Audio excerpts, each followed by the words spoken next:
executive decision was to come here. Come speak. My first time. So, this is a story about my grandpa. He immigrated to the United States in 1979 with his wife and 2 children.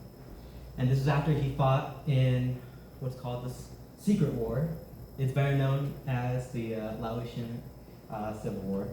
And it was dubbed secret because the CIA conducted some covert training of the natives to fight back communism. So,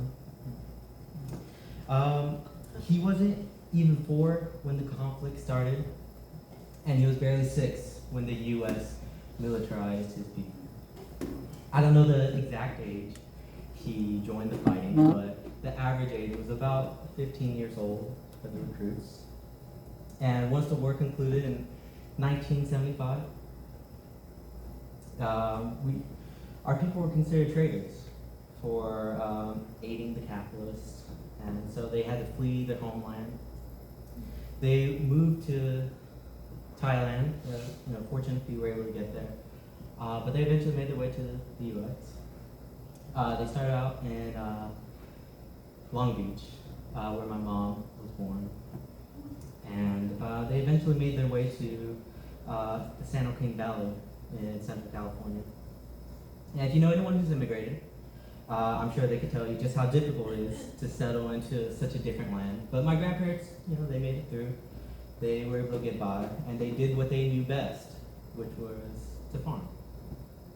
In the dry, temperate heat of the Central Valley,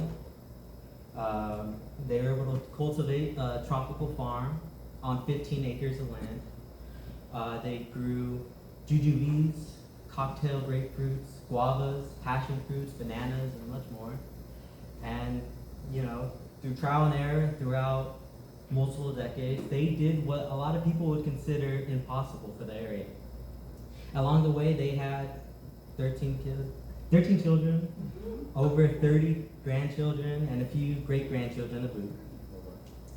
I'm their second eldest grandchild, and if it's not apparent, we are not in the Central Valley. I tell people that I traded the Central California for Central Georgia. It's been a fair trade. I know, that's right.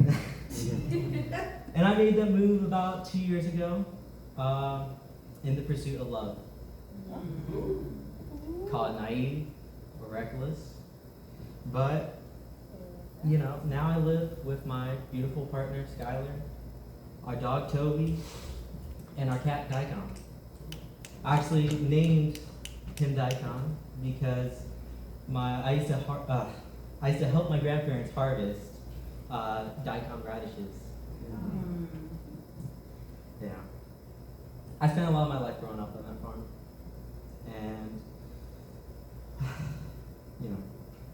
whether to be babysat or to celebrate birthdays or holidays, and trust me, there are a lot of birthdays, or just to, help out with farming.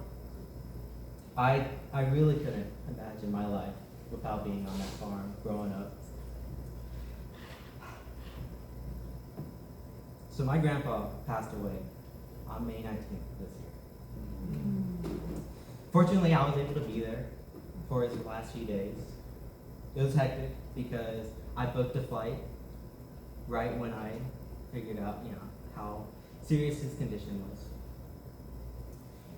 And that day will really stick with me for the rest of my life. It's hard.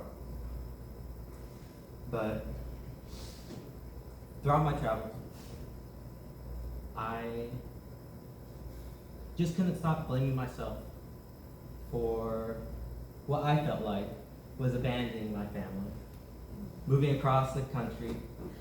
And, as much as I didn't want to think about it, I knew this was a possibility, that a family emergency like this could happen. But nevertheless, I was there for my grandpa for his last few days. He was unconscious, but everyone was able to say their goodbyes. And it was nice. I came back from his funeral last week. Exactly a week. It's still pretty fresh. The day, it was a 3-day service, and families from all across the country were able to come by and pay their respects. And it still feels really surreal. But in the past few weeks, I've come to accept that you can't hold back your life on the what ifs.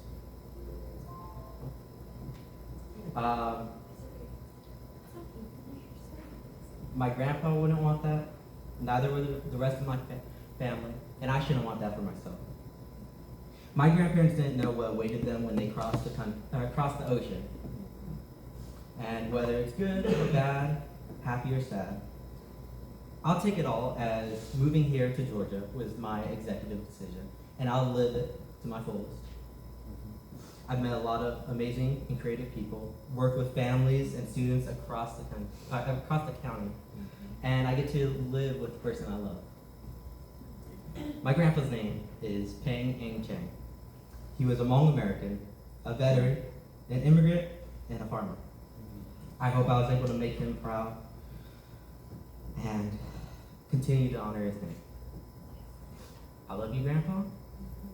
Rest in peace. And thank you all for listening.